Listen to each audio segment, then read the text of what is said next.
Well, good evening, everyone. I'd like to formally announce our new platform, and we're broadcasting onto YouTube.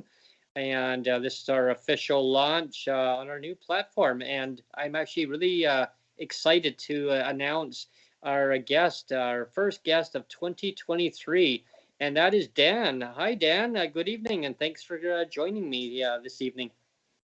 Yeah, hey guys, thanks. And as I was saying earlier, it's great to be here. It's been a fantastic year with you guys, getting to know a lot of the people in the group and such. I'm always, some of you might know, I work for Toronto City Council.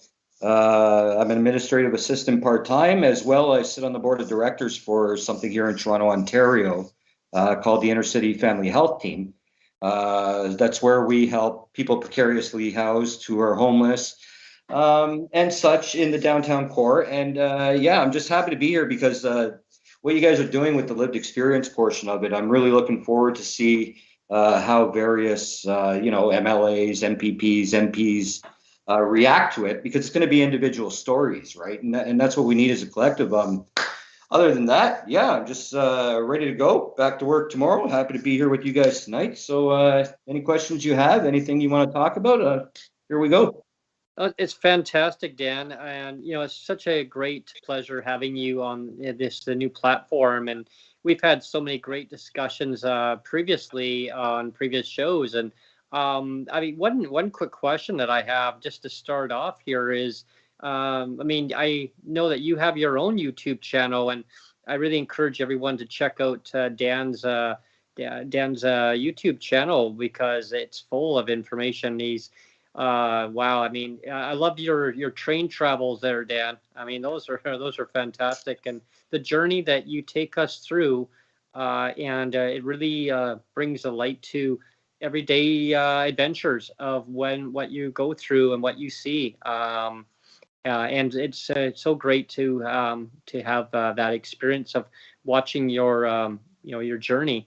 And speaking of journey, what I want to find out too is, like, what do you think of our new format here? The way that we've now developed our format going forward here. Yeah, besides the glitches, yeah, those are technical glitches. Those are boobly bits. Those are boobly bits. And to start off, Mr. Boobly, if you do happen to catch this tonight, man, come on board. We just need you for like a little campaign. It's all in fun, and it'll probably end up going somewhere to children. Yeah, this new format, I'm perfectly okay with it. I'm to the understanding, and I think we all know that not everybody likes to be on camera. A lot of people have various, anxiety attacks or other issues that are going on. But anyways, I'm glad that I can share like that. And I'm not just blowing smoke for you guys, but I'm really actually looking forward to the weeks and months ahead. Because that's how I do my job. I'm not sitting here to claim to know everything. Sure, I was homeless, as some of you know, for a period of time in my life, the better part of 2 decades. But things have changed, right? Just like the TTC, just like, it makes me real sick for you guys out there in BC about your rent cap that hasn't changed in 175 years.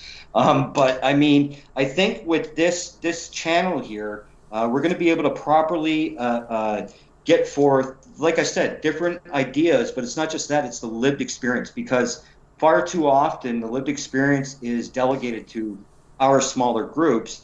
And yeah, so going into tonight, I can give a couple tips later on and divulge into other areas of that too. But yeah, I think it's going to work and be successful. Okay, just we'll stop you there just for a second, Dan, because we do have some problems with the audio for some reason. Like I said, we did check it all, and I just want to make sure that I'm audible to the audience. I did put my mic active now, so can we get a thumbs up if people can hear my audio coming through?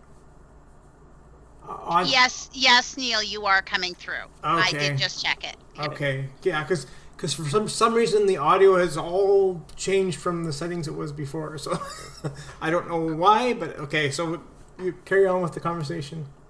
Yeah, it's that's definitely one of the growing pains of going forward, right? And I totally echo what you're saying on that, Dan. I'm really excited with this new platform going forward, and it's a new adventure for sure. And having you on and talking about your life, and that's kind of where I want to take the conversation now. Is could you tell us about your life of how you grew up in Toronto, right?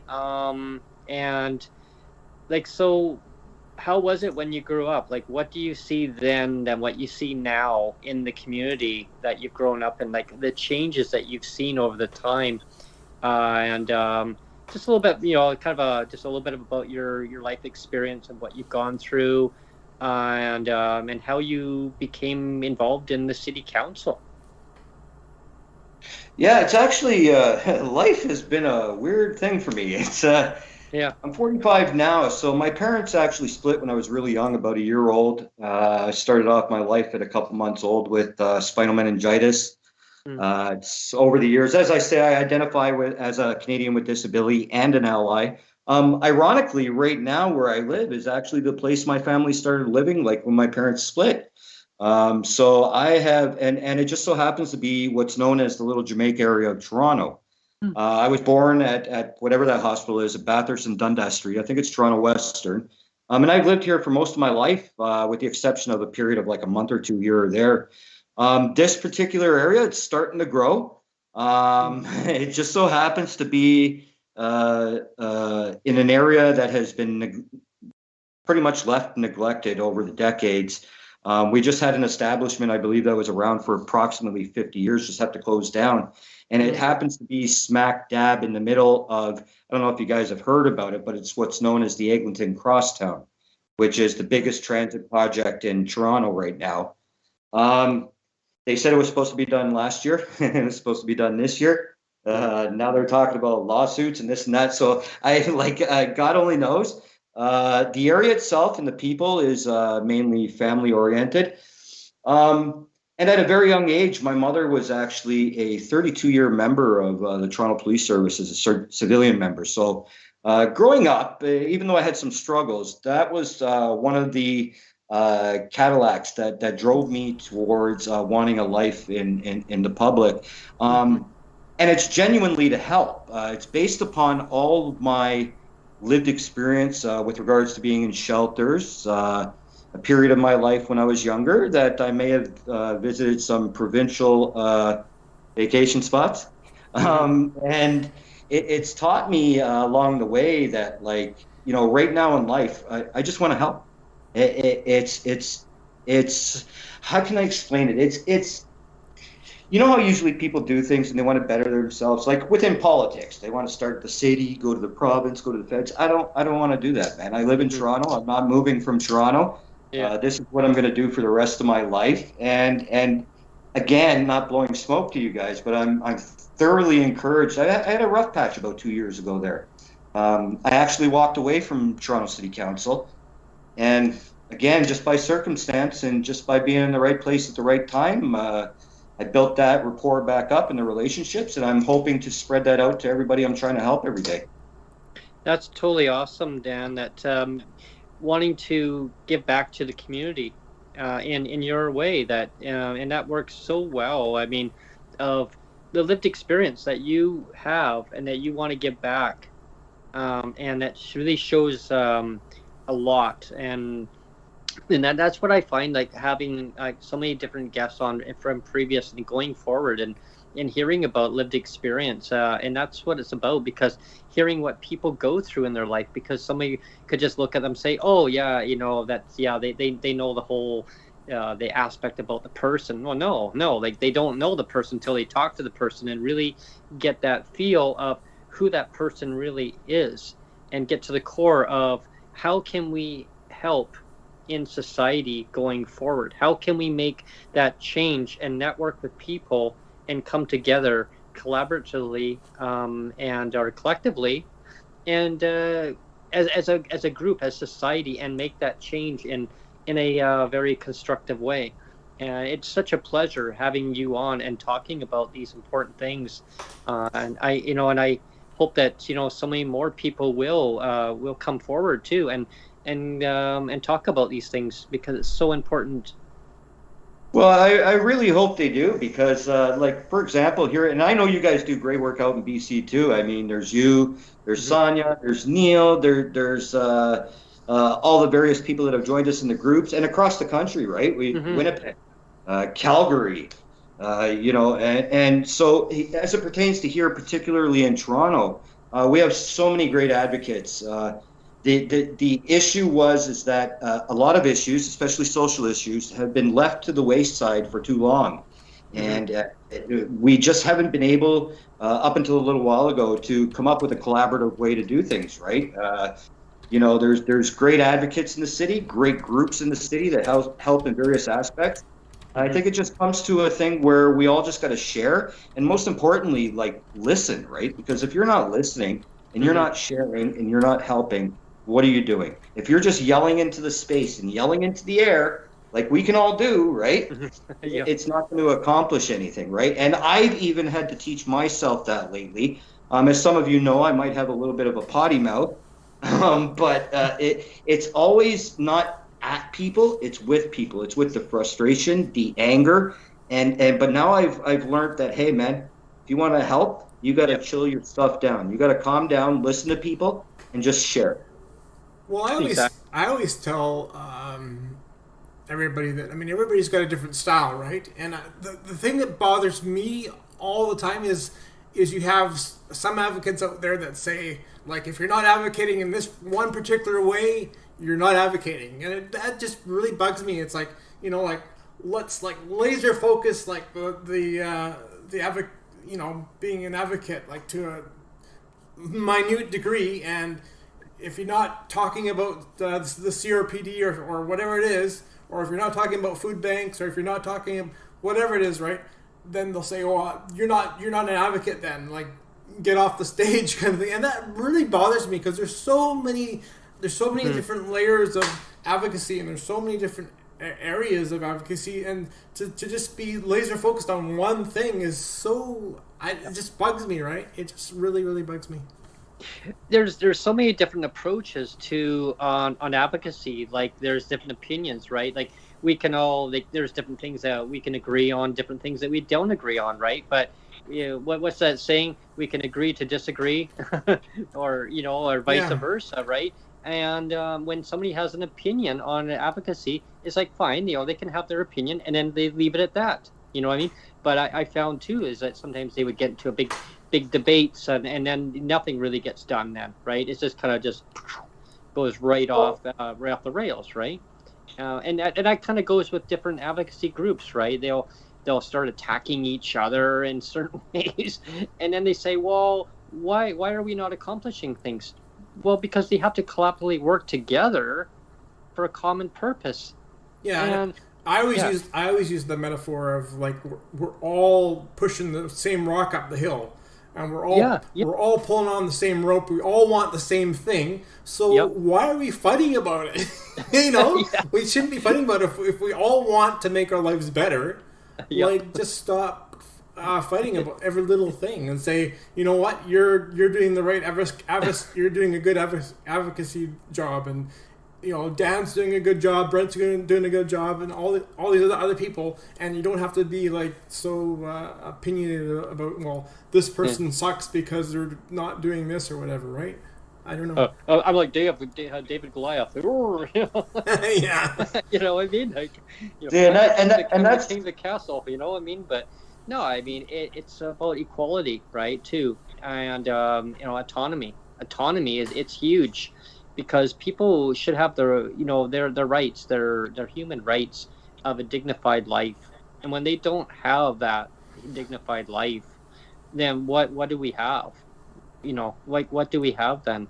And having advocates and people who take that initiative of really showing that they really care about a certain topic, and really hammer it home, and then have people echo that and support their ideas and their thoughts and work together. I think that's so important. Dan, like, yeah, like it's your lived experience, I mean, and what you're bringing to city council to put what you can do to try to make that change.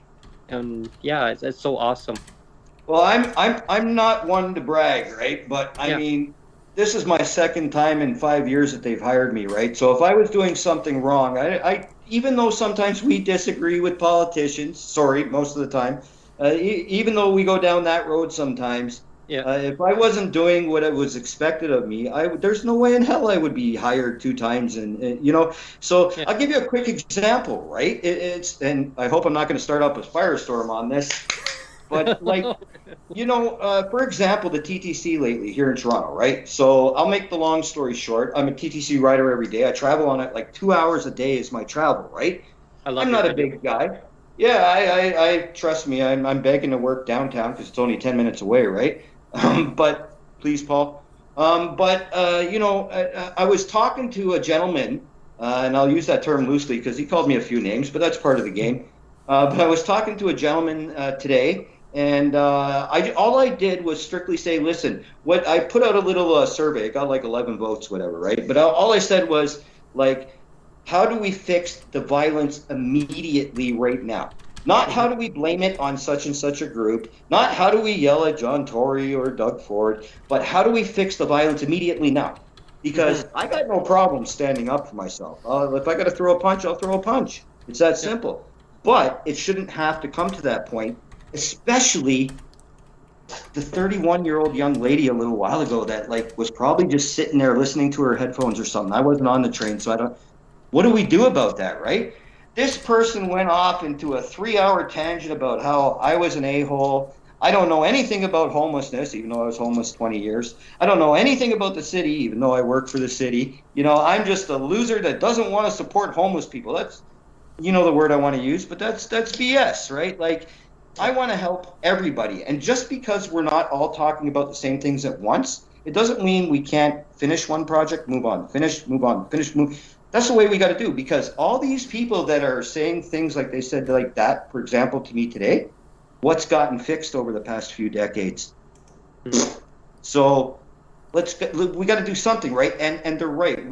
No matter if it's about us with Canadians with disabilities and all of our allies, whether it's housing, God dang, whether it's parking tickets, it doesn't matter, right? You got to do something. You can't just bring it up and then start yelling because the narrative is not the narrative you want to carry. And that's what I choose to focus on this year. And bringing the awareness to the inequalities of what the issue is, and actually working to correct the problem. Recognize what the problem is, and all advocates to come together and focus on what the problem is in kind of figuring out a goal, right? And how do you reach those goals with steps to get to that goal? And I've learned a lot over last year, of different approaches from other advocates and different ideas, and that's kind of where we're at now. We're now using a different platform and using technology to its fullest, and this is so exciting.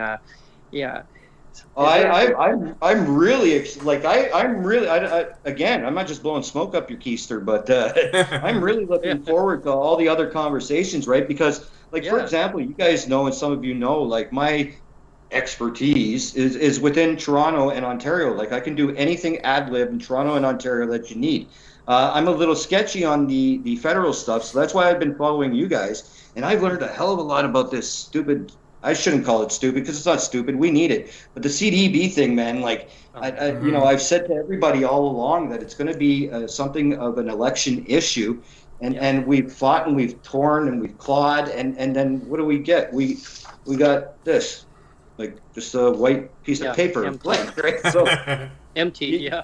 You know, we gotta, like you just said, we gotta work together and to make perfectly clear to people that it's not an I thing, it's not a me thing, right? I'm not gonna sit here and go, let's work together. But we gotta do simultaneously working together, because just imagine, just put yourself in their position for a second, right? So let's say you were Doug Ford, and you were sitting there, right? And you had 40,000 people yelling at you different things, right? Mm-hmm. Are you gonna listen?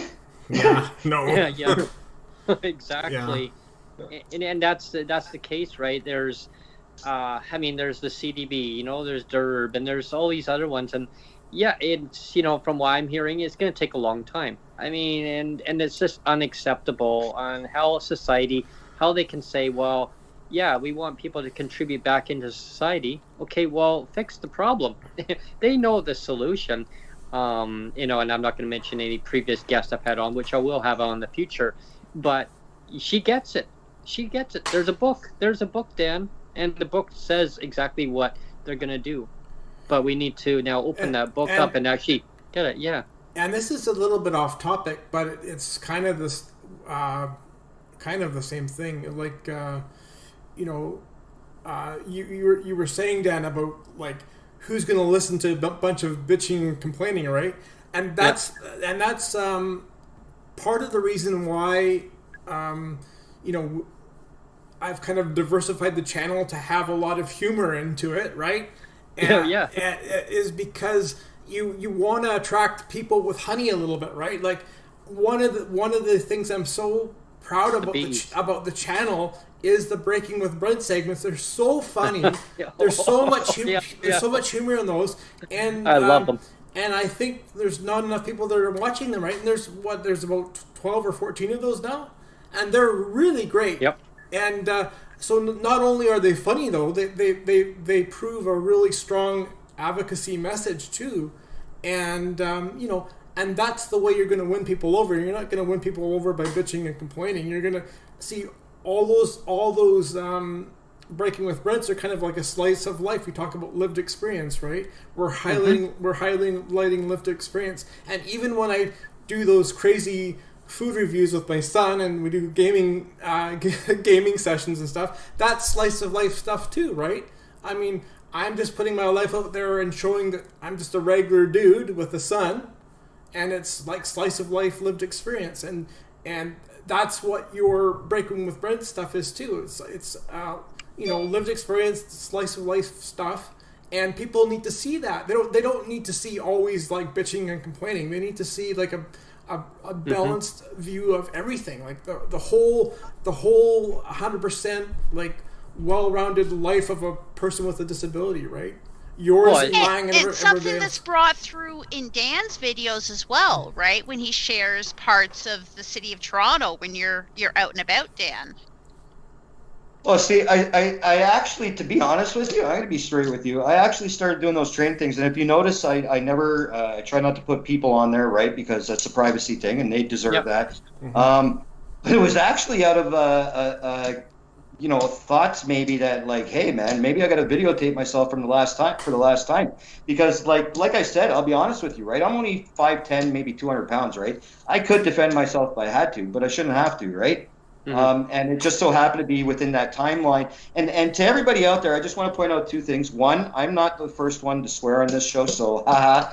And two, if you do watch the videos, yeah, sure, I use colorful language. And yeah, sure, sometimes I go a bit over the edge, right? But it's because of two reasons. One, this is what I've lived through, and so it's my passion now.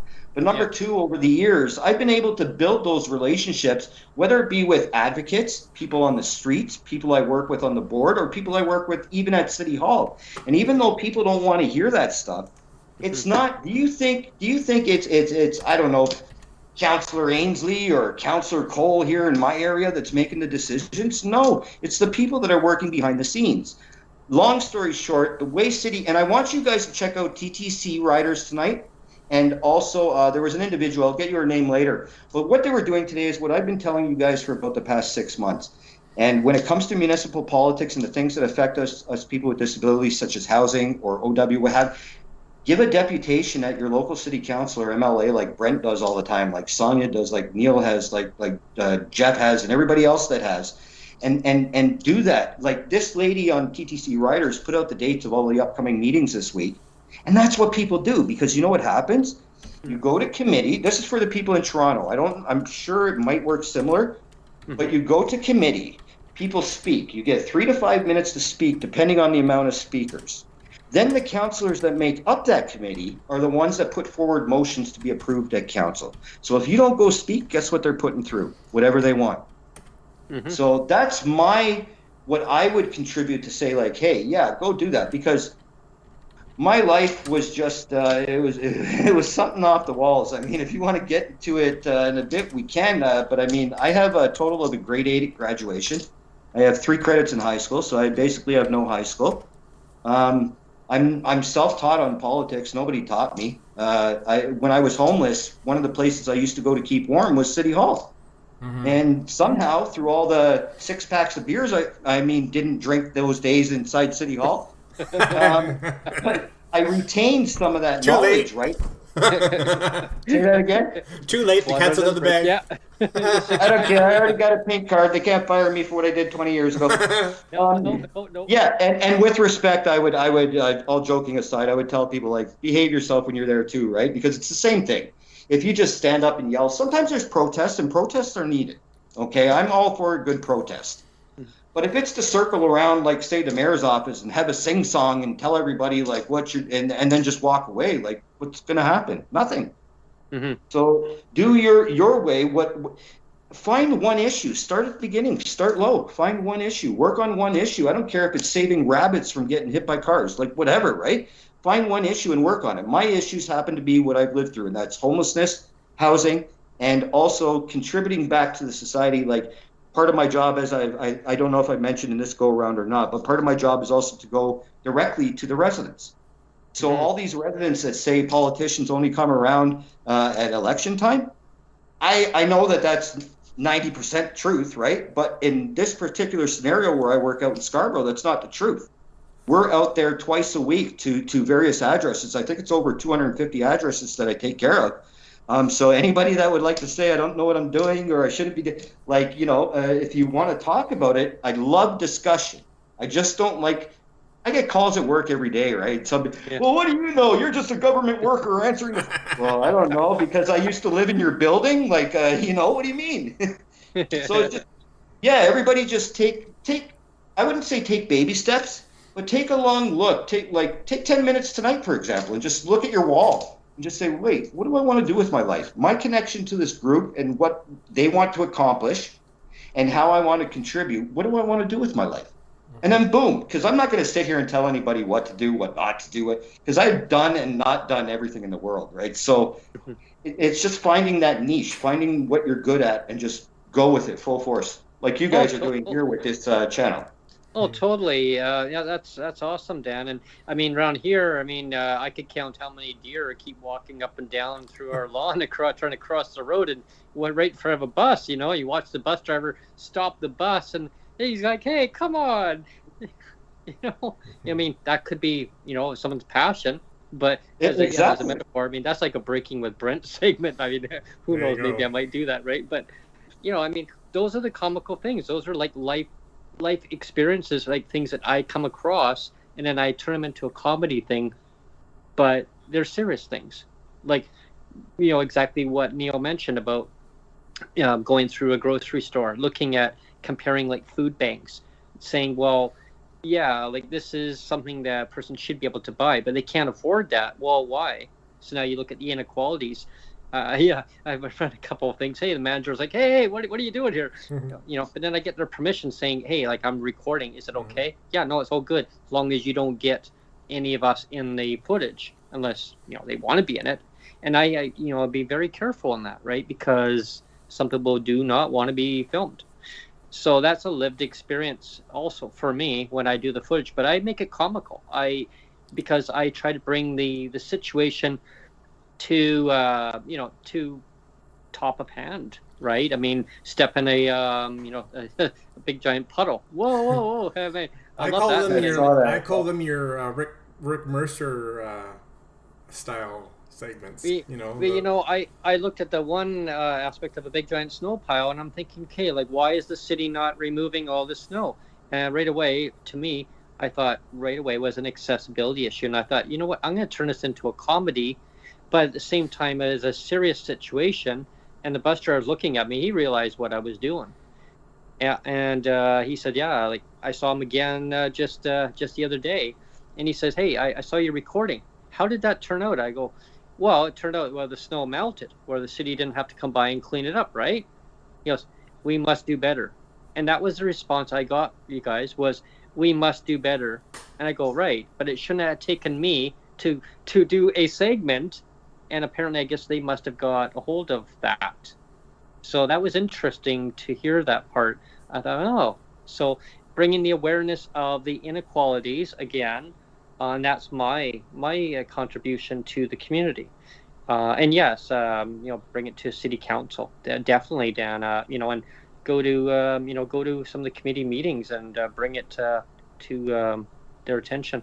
And then I encourage, like Dan said, any issues that you have, like, take it to your local city, take it to their council. You go and sit in some of the meetings and talk about it. And I mean, and I've said this before, and when I had the Twitter spaces going, I'm not an expertise on every single topic. No, I'm here as a listener to learn from everybody, learn from my guests, learn from the participants, and collectively come together as a group, and we can all do our part in one way or another in society. It was brought to my attention many times. Oh, Brent, you must be the king of the castle. I go, no, I'm not the king of the castle. I'm just me, and I'm learning from other people too, right? So, and I learned from Dan. I learned from you, Neil. I learned from everybody. I learned from Sonia. I mean, she still teaches me things too. She turns me to, hey, Brent, stop rambling.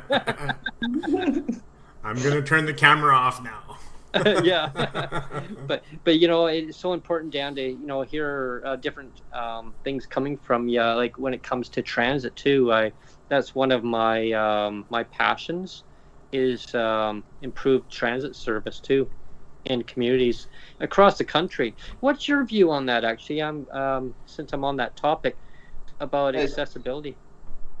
Well, and I'm not laughing at accessibility, but it brings to mind, because as anybody from Ontario knows, like, we were supposed to be fully accessible by 2025. We can't even get friggin' elevators working at the TTC, right? So, I don't know how they're going to accomplish that, right? I mean, I say some mornings I get off at St. George Station, and people here in Toronto would know. That's like one of the, like the Yonge and Bloor, like a transit stop where you go to the other line. And I say it to the guys every day, why did it just take us 5 minutes to get in here? This thing has been open since there we go, one swear word. It's been open since 1956, right? Yeah, it's like 1956. So she's going to hate me for saying this, but my mother was born in 1955, and I know she's watching him. Hey, Spike. Yeah, but it's in all seriousness, right? Like, since 1956, the first part of the loop on the train there was built, and you haven't figured it out yet? Like, what do you mean? Pay me $1 million, I'll figure it out for you, and if I can't, I'll pay some people to do it, right? The issue right now in the TTC, okay, we got to be realistic here, right? We all know that Line 1 in the TTC is and again, sorry for floating to the TTC, but really, I got to be honest, I don't know much about your province's transportation. I know that Montreal's got a bunch of different color lines and stuff, but I haven't been as far west as Manitoba, and I haven't been past Quebec going east, right? So with regards to that, I'd be lying to you if I tried to give you an answer. Here in Toronto, it's simply put, everybody knows that there's a few lines. They've numbered them now. Used to be Yonge University line. I don't know. But it's called Line 1, right? And it's the economic engine train, we call it, that goes right into downtown Toronto and right up the loop the other end. And this is where a lot of the issues are happening. It's because screw it, I don't care. I haven't worried about people hating me by now. It's also the direct line to, like, where all the shelters are and where all the respite centers are and such. And it's not, I want to make it perfectly clear to anybody that's going to be listening to this, writing into it, sending me a tweet later on tonight, calling me an a-hole. it's not that homeless people are the problem. So when I say yes to special constables, we're hiring another, I think it's 50, 40, whatever it is, special constables. When I say yes to that, it's to control the violence and for the safety of disabled people, of homeless people on that train. Because I do not believe in having police officers or constables removing a homeless person from, say, sleeping or just staying warm. But homeless or not, I don't give a crap. If you're coming at me with like the other night, the guy had a 26er of rum, lighting up a joint and just walking around the train, being aggressive with people. Do I get to knock him out? Or do I got to press that stupid yellow strip and wait the 7 stops and not get a response?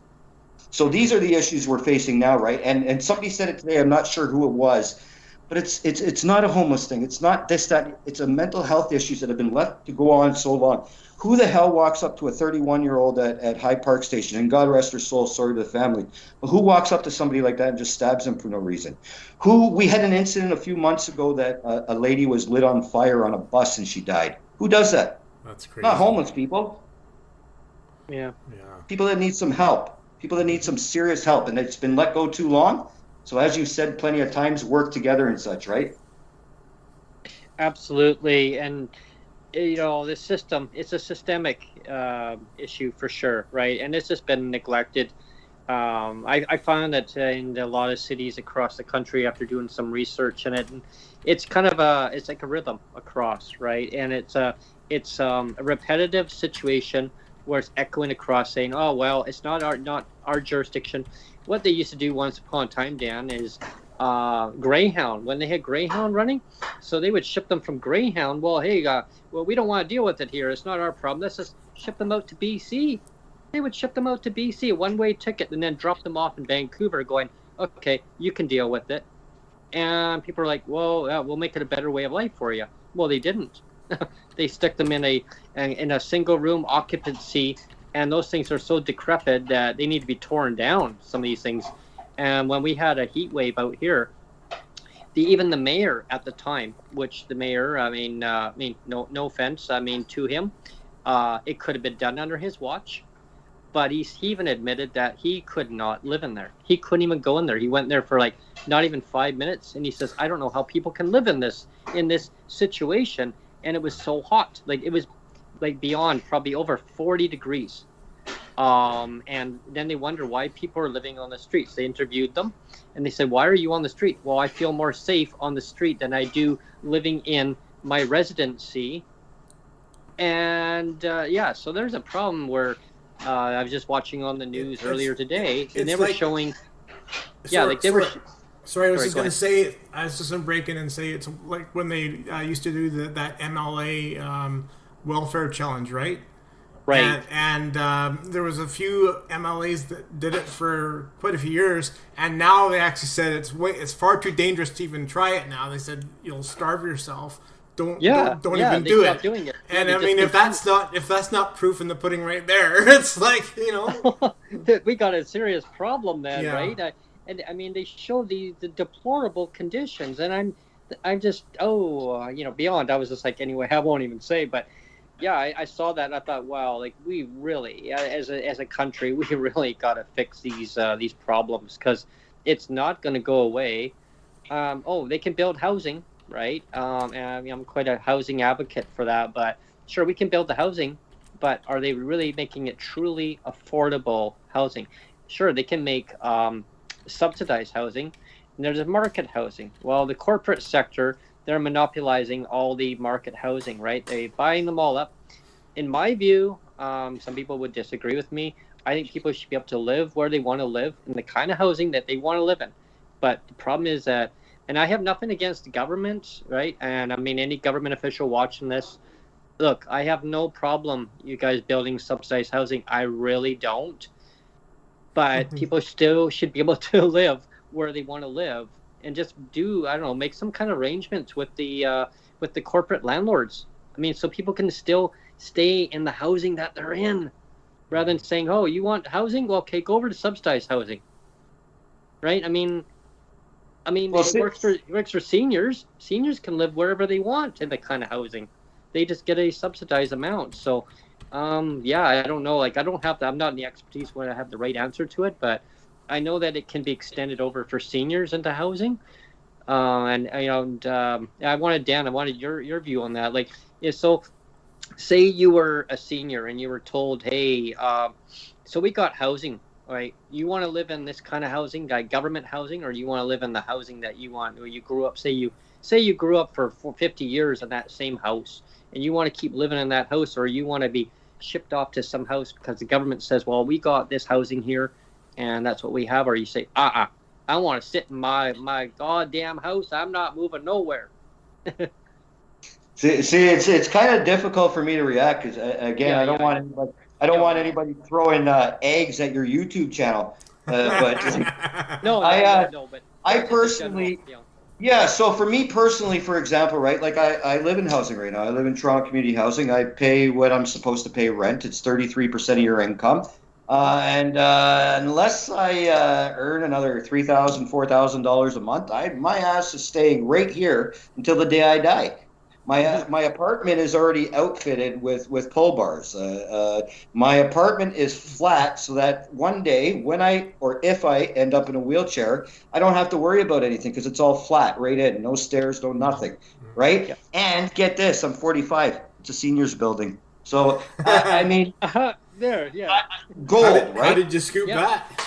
Well, yeah. So here in Toronto over the past few years, right, a lot of the buildings were run by sub-management companies, and, you know, call it what you want. I mean, again, I'm not going to bash council because, hi, I love you guys. See you next Thursday on payday. But, you know, it was separated, and then they found out, well, hey, that's not working. So recently, I'm not sure on the exact date, last year, year before, somewhere in there, they actually went back to the old model where they do have it separated now.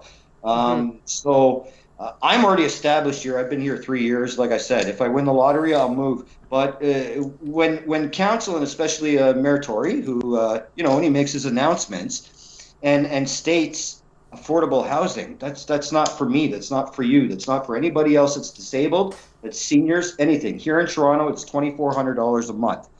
And although I back each and every person and group that states, you know, we have to double ODSP, which is now, I don't know if you guys heard this in Toronto, but now everybody's saying triple. So that threw that work out the window. But do you know any government that's going to give you $3,000 a month?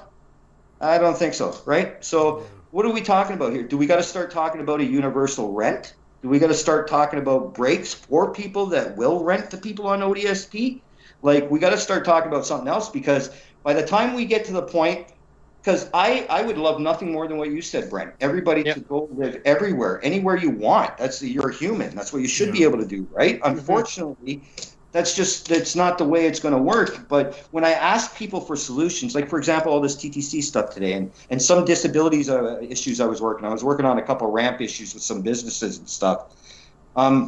It's just about focus, because once you lose focus and you start, like I said, for example, just as an example, you know, okay, let's work hard to get double ODSP in DERB. Well, who's talking about DERB now? Who's talking about double? No, it's triple ODSP, and just give us our fucking Canadian disability benefit. And Qualtro, take your white piece of paper back and, you know, do what you got to do with it, right? So working together, making those connections is key, though, because if you don't have those connections, like I said, I got told by a producer the other day. I asked a friend of mine who's a producer. I said, "Listen, man, how come you guys have never had me on? 3 years, man. 3 years, and you're my friend." And he goes, "Dan, I'll be honest with you. It seems like you have an axe to grind." I said, "You know what?" And I almost just said his name. But I said, "You know what?" I said, "I do have an axe to grind. People are effing dying." And he said, "You know what? The next time the topic comes up, you're in." Perfect. So speaking up, man. You know, and that's the thing. I think that the officials have to work with the recipients that are on provincial programs and find the housing that works good for them and work with them and say, okay, so yeah, like you want, like we were mentioning about the housing, right? And yeah, like people should be able to live kind of where they are, but in reality, yeah, like it's a whole systemic issue. But I think that they should just work with each individual person, say let's work out some kind of solution that's kind of like the middle ground, and in the community that they want to be in, etc. And then from there they can kind of iron out things as they go along. I was just reading just a recent stat. They were saying that over 450,000 people are moving to Canada every year. And I'm thinking, holy, like, and so we're building 15,000 new homes. Is that going to be enough to handle the amount of volume of people coming into the country? We got to look after, and I don't say this in any way against people coming into our country. I welcome them to come into our country. We also need to build enough homes to help the people currently in the country too, and the people that are coming into the country. There's people fleeing violence. I mean, it's terrible what's going on in other countries right now. But we need to build Canada as a safe haven for everybody, and everybody are equal citizens in this country. And I think we can, as citizens, and as everybody in the country come together, let's make Canada a better place for everybody. I know it can be done. I know it can. It's just the willpower, and it's the political will that can do it. And that's I'm not pointing fingers at any political party. I'm not saying who's better, who's worse. I'm not going to go down that rabbit hole. No, because I think that every party can work together as a nonpartisan. Right? It's proven it can be done. We know. I've had previous guests on talking about it. When it comes to life or death issues, it should always be nonpartisan. You're never going to make everybody happy. And sorry, Bertie, I just saw your hand up. But you're never going to make everybody happy. So when it comes to stuff like disabilities, long-term care homes, seniors and children, things that are life and death, not like Joe Blow wants to cut down his tree down the block because your neighbor might. I'm talking about life and death situations. That should be absolutely, exactly. You know what I mean? Oh, it hit my car. Okay, sue them, right? Yeah, can we sue anybody for nobody giving us what we need to live properly, right? Like, I think I'm going to be okay, right? But I got lots of friends that have died, and I got lots of friends that are going down a path that whole, I don't even want to mention that M word, right? But like that whole thing really pisses me off, and it shouldn't have to be that way. Housing is a human right, and food is a human right. Being able to live is a human right. Simple. We're human. What the hell? Exactly. And you totally nailed it, Dan. That's exactly, it must have been reading my mind, because I was going to say that. So thank you on that, because we're on the right path. And that's what I mean. There's so many people that are on the right path that they know these things, and they have to either go to their city council and say how they feel, say what they want to see change in their cities that they live in, and put pressure on that angle. And then, if it needs to get escalated up to provincial level, your MPs, let them know. But start at the city level. Go to your committees and let them know, because that's ground level, and work your way up. Because otherwise, nothing's going to get done. I mean, there's no promise that it will get done, but at least your efforts will show that you want to see change. I mean, I could rant all evening and talk about how bad transit is here. I'll give you a quick overview. Okay, so I live in the capital of British Columbia, which is Victoria. And now you would think Victoria would have superb transit to go to other communities on the island. And Vancouver Island is a very big place. The population is growing. So you would think that you could go from Victoria over to a community called Cowichan Valley, which is very nice. It goes through a mountainous area. Okay, they do have commuter service, Dan, and it goes from PM hours out of Victoria. It takes the people that are commuters once upon a time to Cowichan, drops them off for the evening. Now those same commuters will now leave Cowichan in the morning, back to Victoria, and the last bus that leaves Cowichan in the morning is at 6:25 in the morning, the last bus. But if you want to go to Nanaimo, which is about a 2 hours and 15-minute bus ride from here across island, they call it North Nanaimo. So that's where Sonia's parents live. Okay, so if I want to go out there, I can go and catch that same commuter transit bus on a weekday, Monday to Friday. I won't talk about Saturday yet. So Monday to Friday, I can catch that and take it to Cowichan Valley, which is Duncan. You can get off there and transfer onto a bus service that Nanaimo launched. It's a new bus service. 6 days a week they launched that service throughout the day. I could jump on that same bus and go to Nanaimo. No problem. But coming back, here's the problem. During the weekday, you got to catch the the first bus in the morning from Nanaimo at 5:05 in the morning from downtown Nanaimo. It'll take you to Cowichan Valley, Duncan, okay? And you have to catch the last bus that leaves at 6:25 in the morning to get back to Victoria. That's like the Hotel California, right? Yeah, it does connect up. It does connect up out of Nanaimo. But here's the problem. Now, a lot of people watching this, they'll say, okay, this is messed up. The problem is you cannot get down to downtown Nanaimo to catch that first bus out of there to go to Duncan. There's no bus. So I guess I'm never living in BC. But hey, here's the kicker. You can go on a Saturday though, from Victoria to the same routing that I just mentioned, all the way to Nanaimo. You can go and grab some lunch at Wendy's. You can go and look around the mall for 40 minutes, but get back on that bus. You can go all the way back to Victoria, only on a Saturday, but weekday, no. So when I talked to the city of Victoria and Cowichan, I had them both on a dual conversation at the same time. You know what they said? Passing the buck back and forth. Oh, it's provincial. Yeah. But meanwhile, they were all given money for their transit to basically improve their transit service throughout the region. Victoria wants to do it, but there is red tape. Okay, so I encourage any politician in British Columbia who's watching this. I did have a previous guest that was one of my guests on my show, and she is very passionate about transit. Please, we need to get this fixed. It's not a commuter service anymore. It's throughout the day. It's a regular ridership. City of Victoria has actually proven to me with numbers. They did go over numbers with me on the phone, and they said the ridership is there throughout the day. We can do it.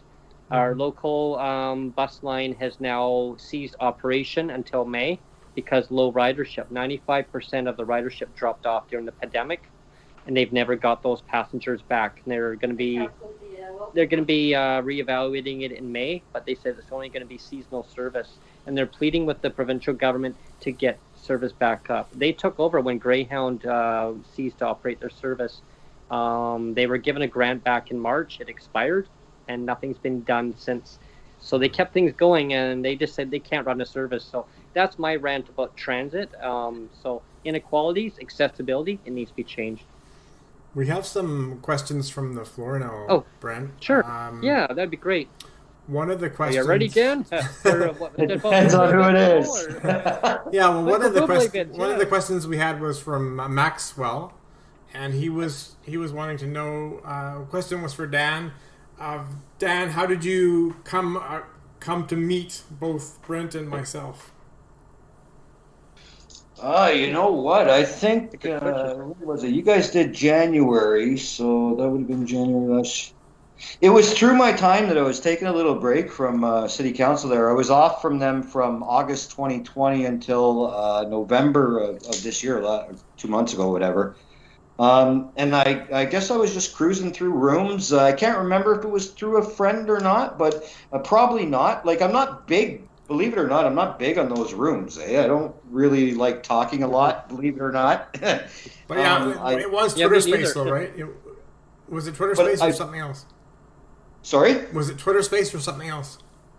Yeah, I'm pretty sure it was Twitter Space. Yeah. And it's obvious because, like, you know, my mom and whoever else is on this conversation that knows me, I honestly really don't like talking to a lot of people like live, right? Like, always text.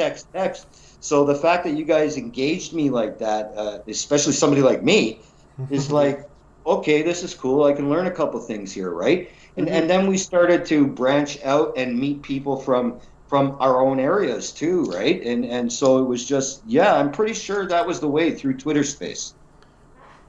Yeah, I mean, we even have Mark over the pond. I mean, from the UK, he comes on the show quite a bit, and that's how far anyone watching this live, like, that's how far we've branched out. And from the Netherlands, from the Netherlands. I mean, and China.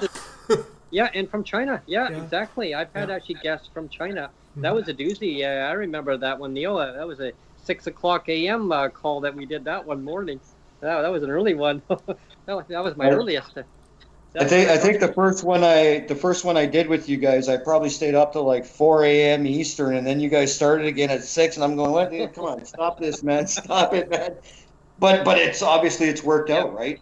And you actually did encourage me partially to you guys did to go back doing the work I do, right? Or else I would have just sat here and like whatever, waited my turn, right? You know what I mean?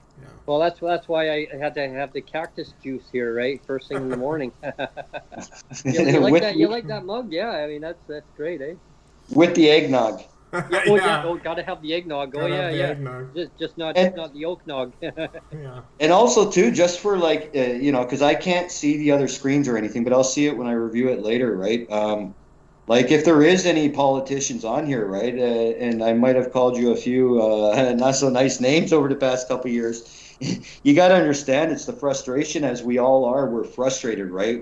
We're seeing everybody else pass us by, and it's not like we want a gold toilet like a certain guy down south, right? We just want cost of living, keep us up to inflation, make sure like people talking about food banks and stuff like that. So I used food banks before. I haven't used one in a couple of years, I'll be honest with you.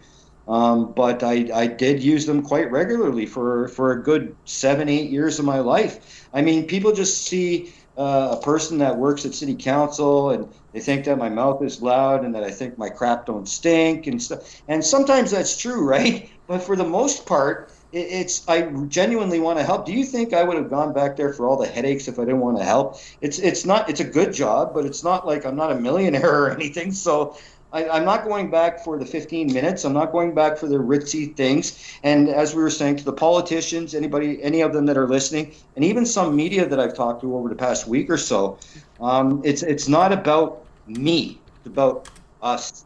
It's about this whole thing, right? I've already had my time. I'm good. Right? It's about helping everybody. And that's why I choose. I mean, just the other day, our budget chief was walking down with our mayor and another guy to give that announcement, right? And I was walking the hallway with him. And I said, hey, Gary, nice to see you again, Gary.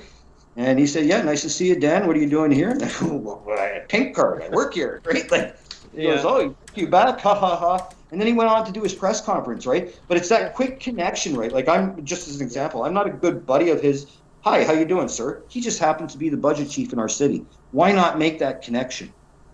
As opposed to getting on the mic and going, oh my God, and doing all this with your phone and spinning and just make that connection, right? And you never know what can come out of it. Yeah, that's what I found in life, through different journeys of making the connection, and because you just never know where it's going to go, and what they're going to talk about, maybe who they know, and they may have the same ideas that you have, or maybe things that you haven't thought about, or what I haven't thought about, and it's so true, Dan. It's so important. Yeah, so is there questions coming in on the live feed? More questions? One of the questions also was from Maxwell, and he was kind of wondering. He said, like, he's seeing, just say it, man. He's saying that the split of videos seems like there's a lot of Canadians with disabilities videos, and not very much of the other things. So he's saying, why don't we just call it your channel? But I'm just curious to what your response would be. I know what my response is, but how would you answer that, Brent? How would I answer that? I would answer that because it's focused on, as me as the host of bringing people together. Neil actually has it on his YouTube channel to basically emphasize it, to bring it out, because he intertwines all this. Like, Neil is the producer of Canadians with Disabilities, so that's why it's actually on his YouTube channel also, because Neil is a very a big contributor to this to how I've launched this, and that's why Neil and I work together with the Canadians with Disabilities and Allies. Like, it's it's like a big partnership, Riley. I mean, we're all in this together, right? We are in this whole group, and when I host these shows, when I bring in Breaking with Brent segments, I bring on guests, I bring on open mic sessions. Like if there was something in important open mic sessions, we would basically put the audio, right. If there was something important that maybe I had a special guest that would drop into an open mic unexpectedly, boom, we could get the audio, and we could clip it. I could bring it, and if it was nothing worthwhile, then trash it, right? I mean, because sometimes, yeah, open mics and dogs, they don't all need to be put onto Neil's channel, but that's just a spot that we thought about putting it onto, and there's no right or wrong way in life. I mean, sure, I could have made a YouTube channel and popped onto mine, right? Well, but, the way I was going to answer it, Brent, but I just wanted to hear your defense too. No, but the way I was going to answer it is because you're the host, and producing these segments takes a crap load of work, right? I mean, I can a lot. I can have a swear jar and say all kinds of bad words too, but it's a lot of work. It's a lot of work, right? And you don't have the time and energy to do all that plus host and everything. So yes, exactly. So I volunteered to take all that on. So it is a partnership. You're right, and we just kind of agreed that I would be the heavy lifter behind the scenes doing all the producing stuff, and you're free to do all the hosting stuff. Which I think that's a fair trade off, right? So we're helping each other. We're helping each other off, right? So And that's what it's about. It's about teamwork, right? Like no matter what you do, whether it's in politics, whether it's on the street, whether it's at home or on these shows, it's teamwork, right? I'll give you a quick story before you guys cut yourselves there. The way I got involved in this crap is that 7 years ago now, I flukily ran into the person who is now my boss on a GO train. I just happened to know who he is. I saw him, me, loudmouth, except this time I had all my tattoos out and everything. He must have thought I was a real nut because I was half corked too. But I walked up to him and I was moving my stuff back and forth because I didn't have a truck or anything on the GO train. And we just talked. And that's how we developed that relationship. And that's how I work now, right? And to emphasize to people, you don't have to go to that level. Even if you have the ability to retweet Brent's stuff or talk to Neil or ask Bertie a question if you have to, to contribute in any way possible is what you got to do. To stay silent, if you have the ability to speak, that's what's not going to help. Yeah. See, and one thing I've learned from the beginning, people who had these questions, how did this show come about? And if there's any questions regarding that, I'll get into that right now. So this goes back to about 2020, when the pandemic, they say it is, COVID-19, right? So I don't know, I guess what they say it started in 19, I don't know. But anyway, in 2020, I already have my Twitter account. I had it from 2012. I think it was before then, and I just never bothered. I'm I just didn't get around to it. So I put it on there. Yeah, looking around and stuff. But when the pandemic happened, everybody, I was kind of going through Twitter, and I seen people needing help, asking for help, and that's kind of when it started. I looked at it and I thought, okay, I see about housing, transit, accessibility, and I started kind of drawing all these ideas in my mind. And I said to Sonia, what, you have any ideas? Well, I don't know. Look at your expertise. What are your interests? And then, I leaned out to Neil and I said, hey, Neil and I we've always communicated here and there, but we just had never met in person. And I reached out to Neil and I said, hey, I got an idea here. And he said, okay. And I don't know how the hell I'm going to go about it. Everybody, I didn't know anything about Twitter Space. I went in there. I'm like, what does this do? What is Twitter Space? What are the functions? So I'm looking at it. I'm like, okay, well, yeah, if I press this, what will happen? Oh crap! It just shut all down. I'm like, uh-oh. So when I remember having my first guest on, it was, part of my language, but it was not so good, but it worked out well. overall, I mean, we started talking more about it, and I said, well, why don't we progress going forward and see if we can get our first guest on and see how it goes. And then I knew I had something going at that time, and I said, well, I mean, how do I do all this? And he goes, well, you guess you're gonna need somebody to work on the back end. So I said, well, would you like to do that? And he goes, no, I'd love to do that. And I said, okay. So I said, you're the editor producer then, right? So that's how we became as a partnership to I'm doing the hosting, like Neil said, and then he's doing that. And then as the channel grew, right, I call it the show, right? Because everyone knew it as a show. And at first I was like, well, what do I call it as a show? It's really not a show. But then as politicians, Dan, they all started coming on and they all started calling it the show. So I thought, okay, so now, it's okay then. They're calling it the show, and then I'm calling it the show. Everyone starts calling it the show. It's the place to be.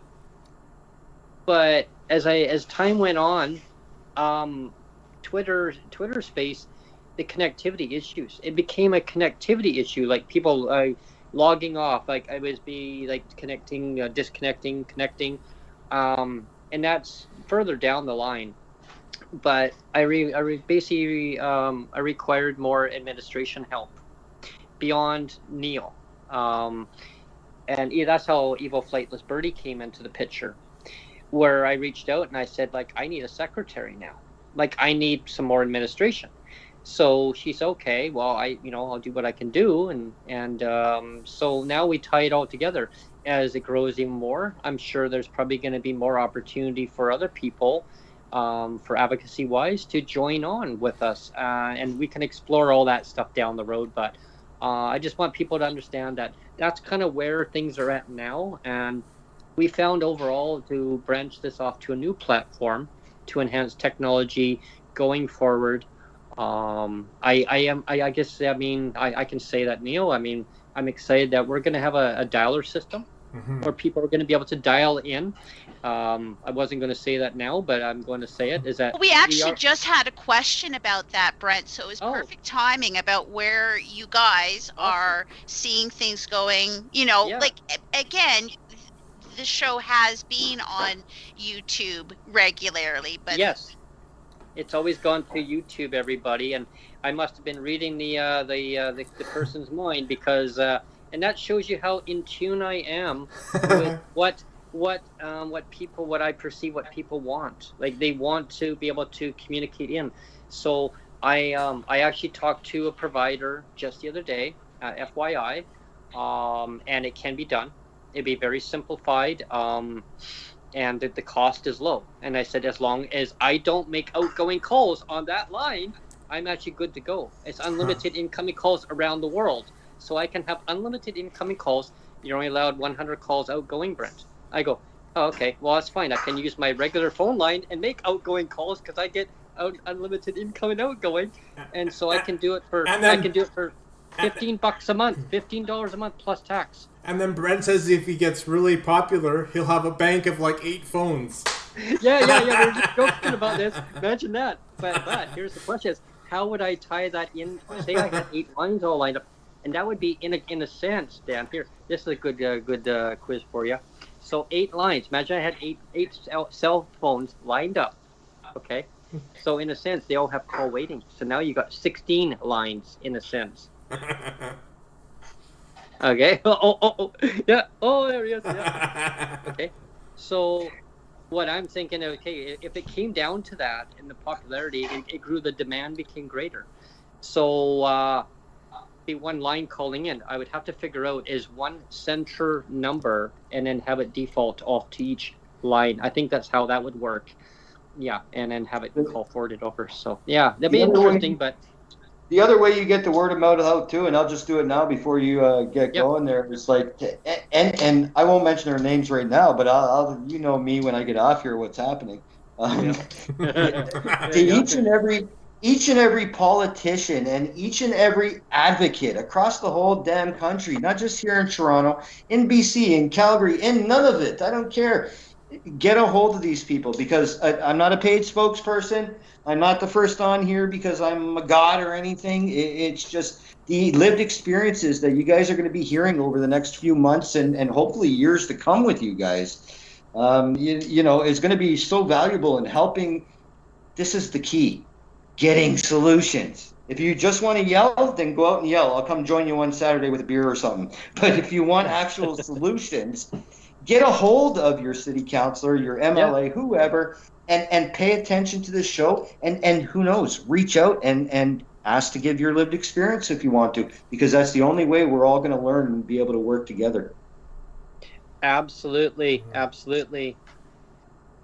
Questions from the floor? Uh-oh. My mom said, Dan, why are you swearing? Well, Mom, I'll tell you why I'm swearing.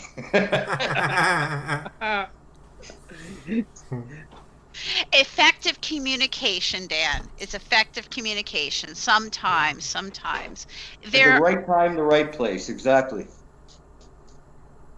But also, too, I want to point out to people, too, to all you people, and it'll be the last thing I'll say, and I'll let you do what you got to do there. To all you people that say, it doesn't work, calling them's not going to do nothing. Guess what? In about 7 hours, I'm going to be sitting at my desk, and guess what part of my job is, too?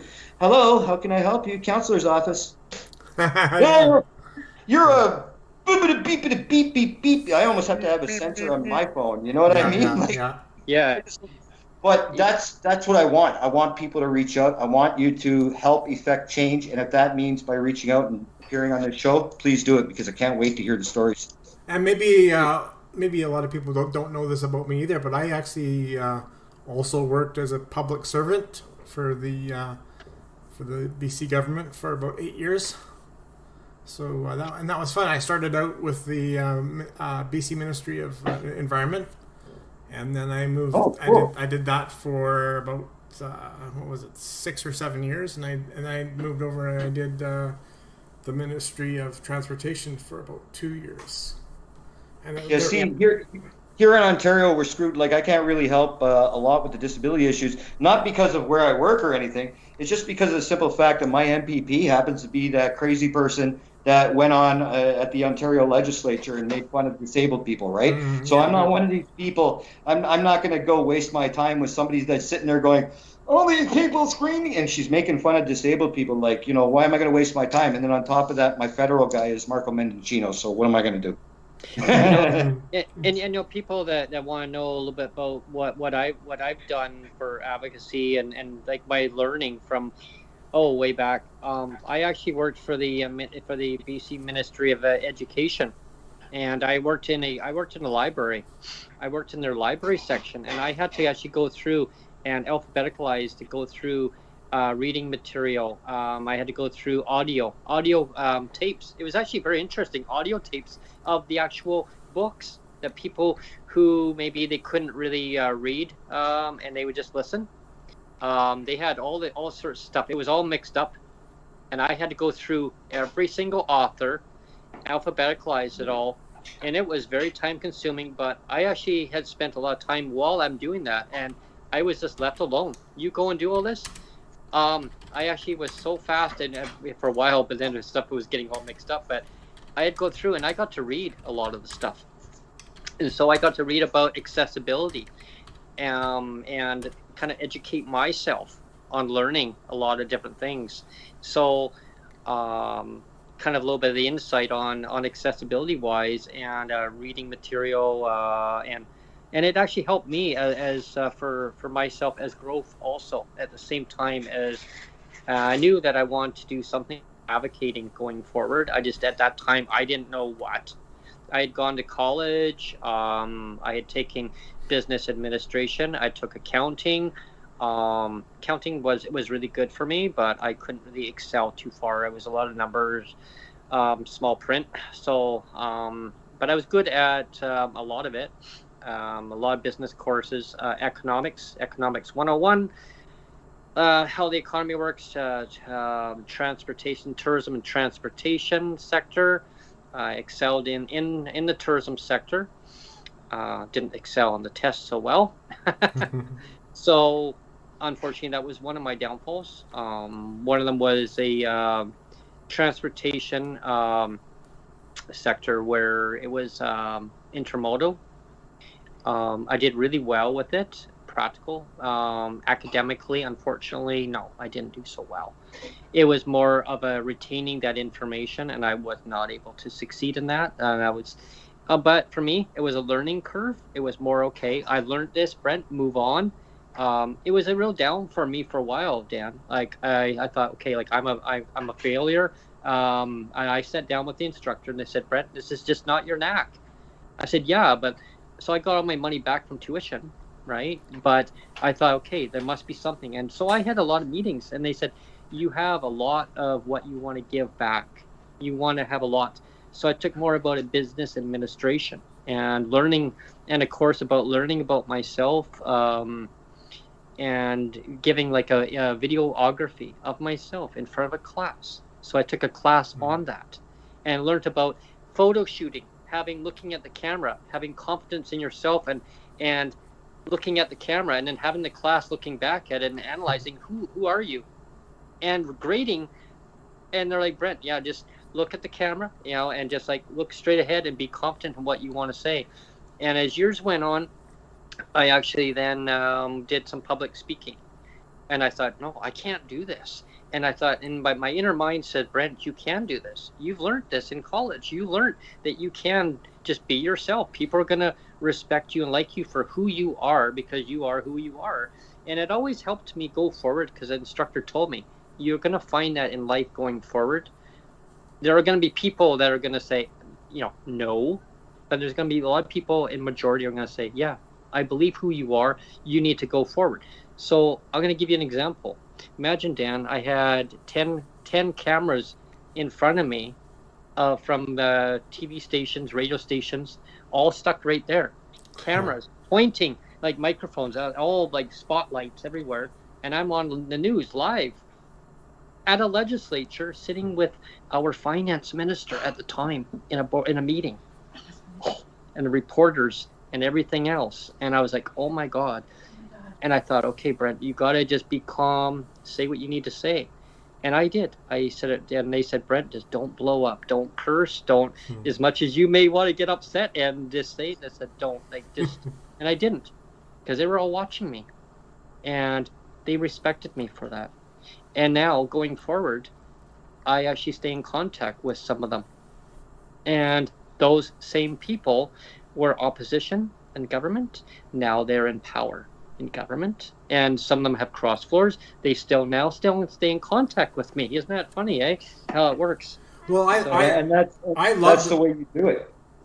Yeah, and I love the fact that you've attracted a lot of politicians. It's been great. Like, yeah, a lot of VIPs have come to your channel, and I think and this new direction. There's going to be pushback about the new direction, but I think you kind of, even when you launched the Twitter Spaces, I think in your mind's eye, you always envisioned it as a talk show, right?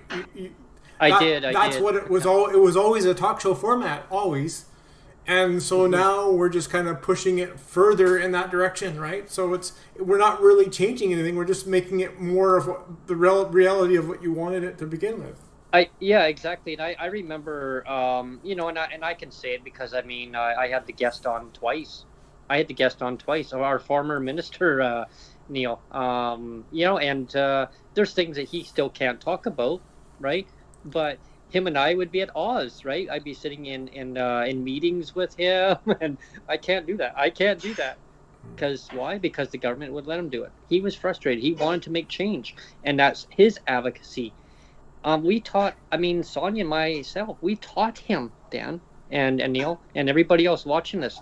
We taught him, and I'm not just taking credit, it was me that taught him, but I taught him from what I had observed within a community. And so he actually went there. To see for himself. He actually grew up in Vancouver, downtown east side, Neil. So he... And I did know that about him. Yeah, he gave a story about that, and so he learned a lot, like really quick. but he didn't know a lot about advocacy. He didn't know about lived experience. He thought, well, like these are just people here. And then he actually became to realize that, yeah, like we need to change the system. He tried. And like every advocate in the world, they want to try to change things for the better. Unfortunately, like, and that's why I say again, we need collectively across the country, we need to work. And how do we change? How do we make these changes happen? What is stopping the changes to happen is what we need to get that part fixed. And once we get that part fixed, everything can get fixed. You know, so if there's stakeholders involved, if there's gatekeepers involved, we need to work with it all and actually say, hey, like we need to see this change happen to better people's lives, because it can be done. And I learned a lot from the other minister. I really did, and I so love having him on the show because he had so much to give and so much to talk about. And as much as people say, oh, the darn minister, who's in charge of that ministry now? Because whoever gets in charge, nothing changes. It's not the person, people. And I want everybody to understand that. It's not the person. It's always the system. Policy. It's always the policy. It's the system. And that's what needs to be changed. And that's why we advocate to change it. And I see so many times on Twitter, oh, you know, blah, blah, blah, blah, blah, blah. I'm like, okay. And again, we need to go to city council. You go and you talk to them at that level. And that's what I've learned with advocacy. I've learned that, and Dan, you're right again. Mm-hmm. Like, you need to start, and you need to get out there and actually say that, because, like, who said that one day? And I don't mean to. Sorry, I used to be cool. I don't mean to put you on the spot, but you're right on that, Lori. She used to come on the Twitter space all the time, and I welcome you to join in one day, and I'll have you as a guest if you want, and you don't have to be on camera if you don't want. You could just be audio, but if you want video, that's fine too. I welcome you. But she said the same thing. Like Dan will say the same thing. You can stand on the rooftop. I still remember that one line she said, Brent, you know, people can stand on the rooftop and they can yell out there to the void. But how's that gonna change anything? Or like what you mentioned, Dan, like you can run around in a circle and sing and you know, carry on. But yeah, oh there goes Dan. I love that. What special effects? Yeah, special effects. You know what? I'll say breaking with Brent. I'll say to you in closing too, right? Like, and I'm not just blowing smoke up her butt, and I don't need to borrow money or anything, Ma, so don't worry. But you know, I had a great family. You know, it was a typical the 70s, 80s kid, single mother with 3 boys on her own. My dad supported us and stuff financially and stuff. I mean, but she basically did the day-to-day duties. And, you know, my whole family basically was great to me. I personally just went off into left field somewhere. Call it what you want. That's another show for another day because it's already 10:30 and poor Neil's going to kick our butt.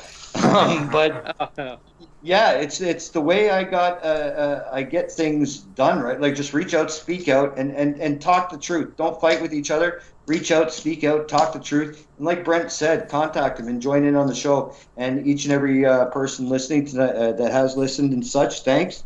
And I'm definitely going to be reaching out to the people that I know and let them know that, hey, there's this platform there and go use it, right? Nobody knew who the hell Dan was until a couple years ago when Dan started screaming a bunch of obscenities at City Hall.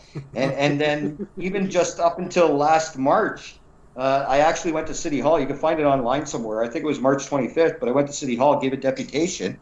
I looked at all the city council. I was the second guy to give a deputation since COVID came back. I looked at all the councilors. I held up a scroll that I had from Doug Ford.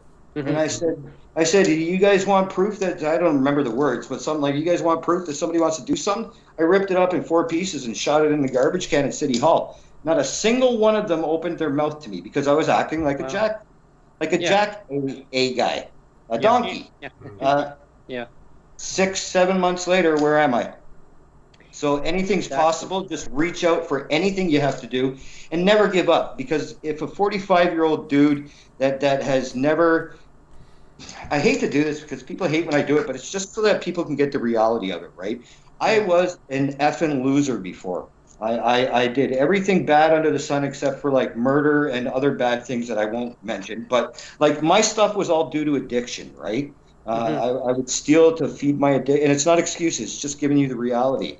Yeah. I would steal from my addictions. I like if I woke up in the morning and I didn't have a 12-pack, like get the hell out of my way. You know what I mean? Like yeah. But I've learned over the years from my family, who I'm thankful for, the people that I've met within the work that I do, but most of all, like that time that I spent on the streets, I wasn't in a park.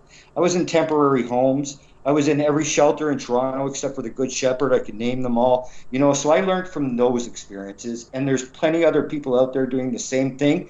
They just need that helping, that hand up, not a hand out.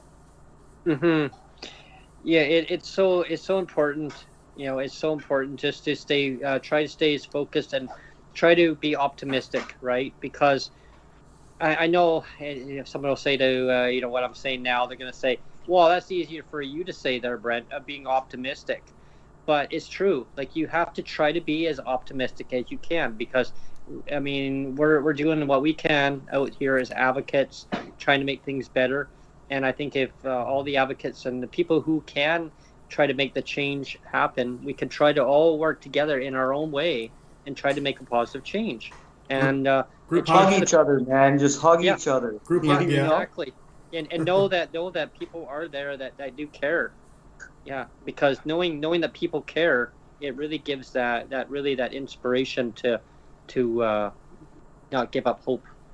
Now, if I hang up from this and go to the channel, does that mess you guys up, or are you good to go? Let's find out. Let's do our first test. I'm going to sign off. Again, thank you everybody for listening tonight, and reach out to Brent and reach out to your local officials, because you never know what you can get done. Just believe and reach out. I did it. Anybody can do it. Yeah, and before you sign off, Dan, I mean, in case you do get disconnected here, I just want to thank you for coming on, and it's a pleasure for you doing this, and we'll do this again.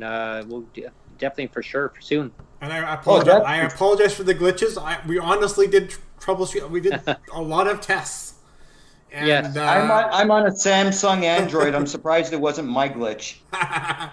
We did a lot of tests, and it never did this until now. So. Yeah. No, I'm glad to have done it. Don't even worry about that stuff. I'm just genuinely, really, like I said, I'm sorry to repeat it, but I'm just really looking forward to hearing all the stories, because collectively, that's how it's going to get done. Yeah, all the stories. I mean, lived experience stories, and keep on bringing them in, and eventually, I'll get a dedicated line just for people calling in. I want to get another line just for the listeners' line, so people can leave messages and like kind of the feedback line. I don't know what we want to call it. We'll figure that out. But yeah, there's lots of opportunity. If you're on board, come and join us, and subscribe to Neil Matheson 1 on YouTube. Actually, it's just Neil Matheson on YouTube. Is it Neil Matheson? Okay. Yeah, and I'm Neil Matheson on Twitter, but it's just, on Twitter. Sorry, it's just Neil Matheson on YouTube. But yeah, just come and subscribe to Neil Matheson's YouTube channel, because that's where you're going to get all these lived experience stories, and you're going to get Breaking with Brent. If you love those, if you love the guests that come on, you're going to hear Dan and I and Neil, and you're going to hear this latest episode. And the thing is, Brent, there's already this segment here. It's going to be the 107th episode of Canadian. So you're missing Dan, out. You're 107. So you're 107. There's 106 videos already of just the Canadian with disabilities in LA's, and you're looking young, Dan, for 107. Yeah, and there's 170 videos altogether. Like, if you include all the Breaking with Brents, so there's a crap load of content on there, people. If you haven't seen it already, there's 170 videos to go watch. Right? Yeah, there you go. A huge backlog of stuff. And Brent, don't wish that on me, buddy. I have a 95-year-old grandmother that's still alive. I don't want to live to 107, so you can keep it. Yeah. But and please subscribe to Dan's Dan's YouTube also. But don't watch any videos until after today, because you might be Yeah, there's a curse warning. I'll just say that. Yeah, and it's so important to stay on subscribe, because you're going to miss out on important content that could help you in your journeys going forward with advocacy. Maybe things that you thought about that you hadn't really you could miss or whatever, right? So I don't want you to miss out. I don't want you to miss out on the shows, right? Because this is where it's going to get broadcasted from. Like right to here. I mean, and just so people know, it's always gone to YouTube. Like the shows have always gone to YouTube. Nothing's changed. It's the platform that we've launched it from here that I'm on right now, and that's the where it's going from. So it's awesome. And having Dan on here as my first guest of 2023 has been superb. Few glitches at the beginning here, technical stuff, but Dan just did the spin around. Yeah. There we are. See, and there he is. Whoa. And for anybody that missed the awesome music at the beginning, I'm just gonna play a little bit of the music at the beginning because I think some people might have missed it. Ready? Yeah. We're gonna try that again. Oh, let's go.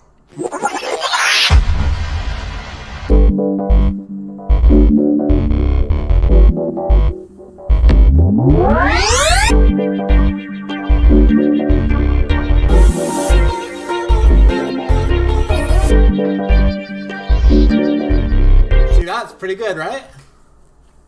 Yeah, that's awesome. I love that, and that's a really good intro. And just for people watching, these are going to be obviously it's live, so it's going to be on there right away. Or are you doing some little Tweedledum? I'm just going to leave it up there. Yeah, I'll probably delete the one that was a failed attempt. Yeah. And I'm going to add. This second one doesn't have it doesn't have a description up there yet because we were kind of scrambling to get this one and the second one going. So I have to add a text description on this one, but other than that, I'm just going to leave it as is. Perfect. So yeah. So the link that's there is the link that's there, Dan. So you can send it to anyone that's needed before Neil gets to it in the morning. Yeah. I'll check it out as soon as we get off. And again, I appreciate all three of you and each and every other person that's contributed to this, and each and every person that's contributed to my life. Like my mom, I might need money next week, so. My mom, my brothers, my sister, all my family and stuff. So thank you to you guys. And please, you guys, reach out to Brent because these guys genuinely are some of the best people that you're going to get to explain yourself to and to get some help from and some knowledge. And we can network, help you network to the right, hopefully the right appropriate people that can actually help. If I don't have the answers, Neil may, or we've got different people that we can connect you to, right? So there is help out there. Please reach out. And yeah, like with that being said, Boobly Bits. I mean, we're still gonna want Michael. We still want to get you on one day. We do want to get Michael Bublé on. Yeah, we want. Tell him to expect a message in about 30 minutes, there, Michael. Don't worry, buddy. Well, I've already got his publicist saying that he's to check back with him in June or so. So I'm going to be doing that for sure. Perfect. If he comes on and does that, I will sing that "I Haven't Missed You Yet" song or whatever with him in a chicken suit. Yes. Okay, let's go, Michael. Let's go. Yeah. All right. Yeah. And then, if you want to catch up with the Breaking with Brent segments, stay tuned, subscribe, and you'll see more upcoming episodes going forward. And this year's going to be awesome. This is going to be awesome, and looking forward, Dan. We'll do a follow-up and have you on many times going forward. And stay tuned for any other announcements with this channel and other enhancements. Yeah, it was fun. This is awesome. Absolutely. Yeah. You guys have a good one. I'll sign off, and we'll see what happens. Yeah, okay. Thanks, Dan. Thanks, Cheers. Dan. All right, thanks, guys. Yeah. Okay. Bye. So he's just frozen in time. So see, he can just stay up there like that. Or I can try to go to a different Skype window. Let's try this. Oh, see? Now your window is messed up again, so I have to change you again. Oh, jeez. I swear I didn't do any of this. It's not my fault, Brent. It's not my fault. Neil, it is It's not okay. you. It No, is it's not you. You have all of our support. We know it's not you. These were all perfect before. I know they were perfect. They were pixel perfect. Just so the audience is aware, they were pixel perfect. Neil had this down, and this is just the magic of producing that we're seeing live here. Yeah, and with the first show of the year, I mean. See, I didn't do that right now. It just glitched your window, and I didn't touch it. It just glitched on its own. It has glitches. I'm not doing that, but it's all good, and it's just so exciting to have our first guest on is Dan, just talking about his lived experience of what he's gone through in his life, and people got to hear a little bit of blurb of what things that the journeys I've gone through on advocacy, and one day maybe I will actually give a kind of a little rundown of me on a segment. Hey, yeah. I did that with Mr. Richmond before. Yeah, that was fun. Hey, that was great. That was a great segment. That should have been like a Breaking with Brent segment there. But yeah, anyone who loves watching those ones, yeah, there's gonna be upcoming Breaking with Brent. I love watching them, Brent. Never mind. Never mind anybody else. I love watching them. Well, I enjoy doing it, like we were saying before, because I try to put them into perspective of what I go through, the adventures, but I try to put a little spin with it, with comedy, because life's I can't always be so serious on things, and even when I have guests on, I like to joke around with them at the same time too, because life's too short. I mean, you got to enjoy life, and at the same time get to the point of what it's about, but have fun, and I'm serious about people who do need to reach out. I don't have the answers, and I don't want to proclaim that I have the answers for everything, or I advocate on behalf of everybody else, because that's not what it's about. Exactly what Dan said, the same thing. I'm not here to advocate for every single, like I have a solution for everything, because I don't. I can be wrong on a lot of things, and we can all agree sometimes of opinionated of different things, of agree to disagree. I learned from other people too. I learned from Neil. I learned from Evil Flightless Birdie. I learned from Sonia. I learned from Dan. Previous guests, even Patricia. Patricia, I learned from you on about basic income. You're like a walking book of knowledge if you're watching this. And one day, I'll have you on as a as a guest if you would like to have the floor, for sure. I learned from so many people, and I don't want to name different people and put them on the spot going, oh, hey, he said my name. Mm-hmm.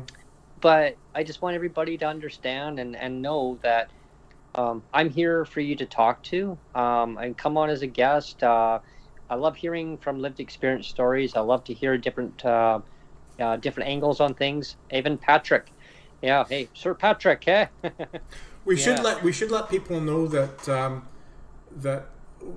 tonight we're doing this on Skype, and again, all these glitchy cameras, I don't know what's going on because they were set properly, but we're also going to be doing Zoom as well for people that prefer that.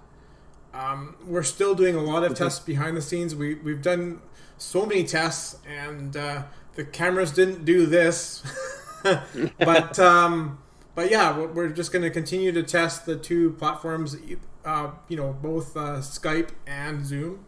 And so whoever has a preference, whatever your guest, if one of your guests has a preference for Zoom, we'll do Zoom. If one of your guests has a preference for Skype, we'll do Skype. And we'll continually test these platforms and make sure they're less and less glitchy as we go forward. So... Yeah, and yeah, exactly. Whoever likes to come on to whatever platform, and we can do either one. And like Neil mentioned, it's true. We're gonna keep testing either one. And preference, just you let us know. And you're the guest, you're the number one, and you're to come on, and we'll have some great time, great chats, and talk about the issues that need to be advocated about, and that's what it's about. Is being as a community and working together and finding a solution to the problem. And how do we conquer that problem, whatever it may be? Is it about accessibility? Is it about tiny homes? Is it about straws? I mean, remember the straws? So I mean, how do we fix these problems? Is it environment? Well, I haven't really had anyone on about too much on the show about environment stuff. There was one or two. There was one, but yeah, but like, not like too major degree on it, but in the future, I welcome people to come on and talk about. We've had Mike Morris, and he's green.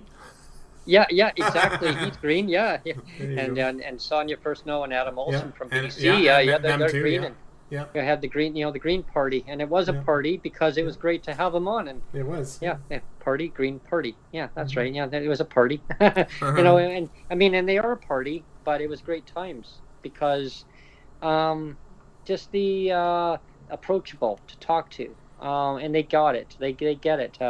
And about the transportation. Yeah, we need to really focus on about accessibility. I mean, not just in BC, because that's where we are, Neil, but across the country. And we can figure out a better solution getting people to and from their communities, and it can be done. I mean, in Ontario, but the Greenbelt, that's huge, right? We need to not be expanding and tearing up farmland to put more highways in. Not a good idea, right? Probably I'm just hoping that this new format will actually encourage more VIPs and politicians to come on, because like we've said before, we've kind of alluded to before, I think Twitter Spaces has had its day in the sun, and the sheen has come off of Twitter Spaces, and I think even a lot of the VIPs and politicians and such that still go to Twitter Spaces is starting to realize, maybe I should get out while the getting's good, and certainly we made that decision. So hopefully, our new direction will actually inspire confidence from, the VIPs and politicians and what have you, and they'll be encouraged at the new direction and want to come on the show and feel safe, that they're not going to be let down by the technology, for one, because there were so many technical glitches on Twitter Spaces. I said before, that I would be massaging audio for like 3 or 4 hours because the audio was so bad. Like I would have to fix the audio for 3 or 4 hours, like cutting it and massaging it and doing all kinds of stuff to it just to make it sound half decent.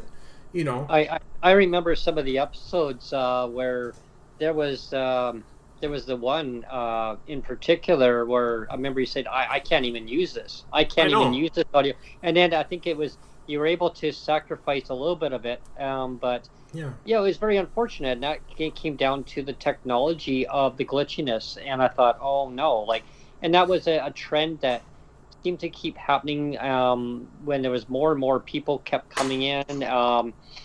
And it's we felt that there was more of a steady platform that could be used that would be better. It was a decision that we made, and I can maybe Neil can maybe elaborate more on that. But it was a decision that can be made that was made that we felt that going forward was the best for everybody. Mm-hmm. But I mean, even so, like you've alluded to, the reason for the switch, first and foremost, I think, was, it falls more in line with your original vision with the show to begin with. Anyway, you launched the Twitter Spaces as kind of a talk show format, and yes, it involved we had a big group of people that were all kind of participating together, and that was kind of cool. That was kind of nice. Mm-hmm. But ultimately, I think you really wanted this whole thing to be kind of a talk show thing, and we're kind of pushing that more in that direction. And again, I think I hope that there are going to be more people that feel confident in the direction. I mean, again, just to name one example, Peter Julian. I know he had a bad experience on your Twitter space, but that was like 100% a technical glitch. I mean, it wasn't your fault. What happened there, but it was just a technical glitch, and he got frustrated and and left and didn't feel good about things. But I mean, it was 100% like a Twitter thing, and it locked up. Yeah. And we just want to make sure that all the guests feel confident in this new platform. Yeah, and I'm glad that you mentioned that. Like, a lot of people would be used to like a gathering, like a group gathering with the guest on, and we felt that because of the technical glitches going with it kind of kept escalating. People would be disconnecting, meaning the people of the guests, like they would be losing connection.